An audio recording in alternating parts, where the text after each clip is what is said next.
తెలిపారు. ఉదయం 8 గంటలకే 80% పెన్షన్లు అందించామని చెప్పారు. వైసీపీ ప్రభుత్వంలో 3000 రూపాయల పెన్షన్ను 250 అంటూ 5 ఏళ్ల అవ్వాతాతలను ఏడిపించారని మండిపడ్డారు. స్వయంగా సీఎం చంద్రబాబు వృద్ధులకు పెన్షన్లు అందజేయడం హర్షించదగ్గ విషయమన్నారు. అవ్వాతాతలకు 4000 రూపాయలు వారి ఇళ్ల దగ్గరికి వెళ్లి ఇస్తూ వారి సమస్యలను అడిగి తెలుసుకుంటున్న ఎమ్మెల్యే నజీర్ అహ్మద్తో మా ప్రతినిధి Pramod Kiran face to face. ఇప్పటికే పండగ వాతావరణం చోటు చేసుకుందని చెప్పుకోవాలి. పింఛన్ల విషయంలో ఉదయం 6 గంటల నుంచి కూడా స్వయంగా ముఖ్యమంత్రి చంద్రబాబు నాయుడు, మంత్రులు, ఎమ్మెల్యేలు అవ్వాతాతల ఇంటి వద్దకు వెళ్ళి పింఛన్లు అందజేయడం ఎంతో సంతోషంగా ఉందంటున్నారు. అవ్వాతాతల ముఖాల్లో కూడా ఆనందం చూస్తున్నారని చెప్పుకోవాలి. అయితే ప్రస్తుతం మనం గుంటూరు తూర్పు నియోజకవర్గంలోని రామిరెడ్డి తోటలో ఉన్నాము. ఇక్కడ తూర్పు ఎమ్మెల్యే మహమ్మద్ నజీర్ అవ్వాతాతల ఇంటి గృహాలకు వెళ్ళి నేరుగా పింఛన్ అందజేసి వాళ్ళ సమస్యలను కూడా అడిగి తెలుసుకుంటా ఉన్నారు. దీనికి సంబంధించి మనతో మాట్లాడడానికి ఎమ్మెల్యే మహమ్మద్ నజీర్ మనతో ఉన్నారు. సార్ చెప్పండి, ఇప్పటికి ఉదయం 6 గంటల నుంచి కూడా మీరు పింఛన్లు పంపిణీ చేస్తున్నారు. ఎంతవరకు పర్సెంటేజ్ అయింది? ఇప్పటికీ అవ్వాతాతల్లో ఉన్నటువంటి ఆనందం ఎలా ఉంది?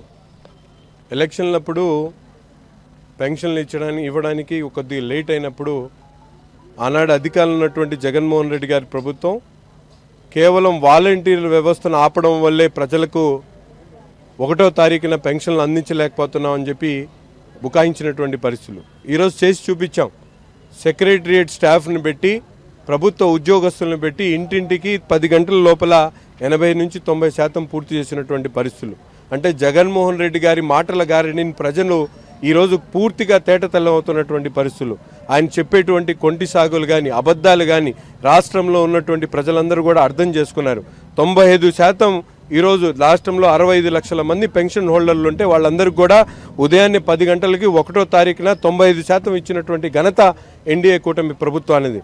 అంతేకాకుండా చెప్పినటువంటి మాట ప్రకారం 3000 పెన్షన్ ఇవ్వడానికి 5 సంవత్సరాలు పట్టింది. కానీ చెప్పినటువంటి మాట ప్రకారం 4000 రూపాయలు, గత నెలలో 7000 రూపాయలు ఇవ్వడమే కాకుండా ఈ నెల 1వ తారీఖునే 65 లక్షల మందికి 4000 పెన్షన్ కూడా అందించడం జరుగుతూ ఉంది.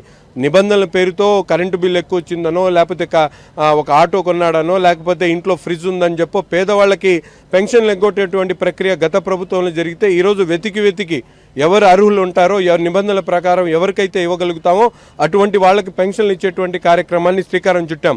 మా కార్యాలయంలో కూడా సొంతగా అక్కడ ఒక వ్యక్తిని కూర్చోబెట్టి ఎవరైతే లబ్ధిదారులు ఉన్నారో అటువంటి వాళ్ళందరికీ కూడా పెన్షన్లు అందించేటువంటి ఆలోచనతో ఉన్నాం. ప్రతి ఒక్కళ్ళకి కూడా పెన్షన్లు అందిస్తాం.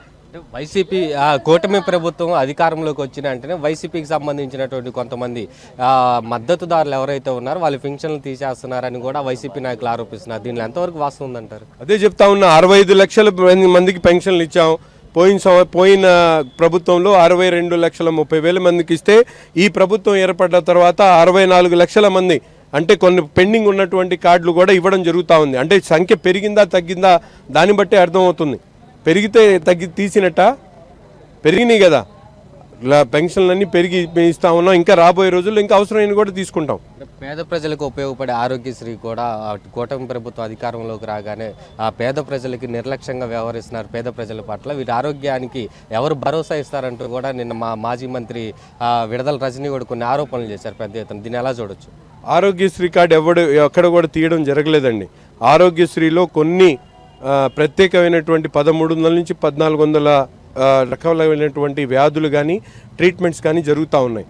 ఆయుష్మాన్ భారత్ అనేది ఒక జాతీయ స్థాయిలో కేంద్ర ప్రభుత్వం తీసుకున్నటువంటి స్కీము. దాంట్లో ఎక్కడ కూడా నిధులు కానీ లేకపోతే లిమిట్ కానీ లేకుండా పూర్తి స్థాయిలో ఎవరికైనా అకస్మాత్తుగా పెద్ద జబ్బులు చేసినప్పుడు, యాక్సిడెంట్లు అయినప్పుడు బడ్జెట్ సరిపోక అది ఆరోగ్యశ్రీలో లేకపోతే ఆయుష్మాన్ భారత్ ద్వారా కూడా చేయించుకోవచ్చు అనే విషయాన్ని ప్రభుత్వం పదే ప్రజలకు అవగాహన చేయిస్తూ ఉంది. దీనికి భరించలేనటువంటి గత ప్రభుత్వంలో ఉన్నటువంటి వైద్య శాఖ మంత్రి గారు మభ్యపెట్టేటువంటి మాటలు, ద్వంద్వ వైఖరితో మాట్లాడుతూ ఉన్నారు. ఆమెకు కూడా ఒకసారి అవగాహన చేసుకొని మాట్లాడాల్సిందిగా కోరుతా ఉన్నాను. ఫైనల్గా చెప్పండి అన్న, ఇప్పటి వరకు మీరు చాలా ఏరియాలు తిరిగారు. అయితే నేరుగా ఒక ఎమ్మెల్యేనే ఇంటి వద్దకు వచ్చి పింఛన్లు పెంచడం అవ్వాతాతలో ఎలాంటి ఆనందం ఉంది? గడిచిన 5 సంవత్సరాల్లో ఎవరు కూడా ఒక ఎమ్మెల్యే స్థాయి కానీ మంత్రి స్థాయి వ్యక్తి కానీ ఎవరు కూడా గృహాన్ని వద్దకు వెళ్ళి ఆ పింఛన్లు పంచలేదు. దీన్ని ఎలా చూడొచ్చు?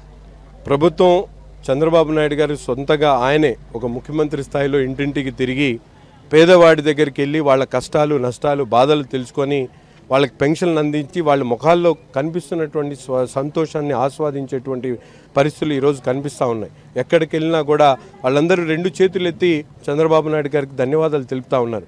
ఎప్పుడు కూడా ఎలక్షన్లు అయిపోయిన తర్వాత మాట ఇచ్చినటువంటి ప్రభుత్వాలు కొండి సాకులు చెప్తూ గత ప్రభుత్వంలో చూసాం.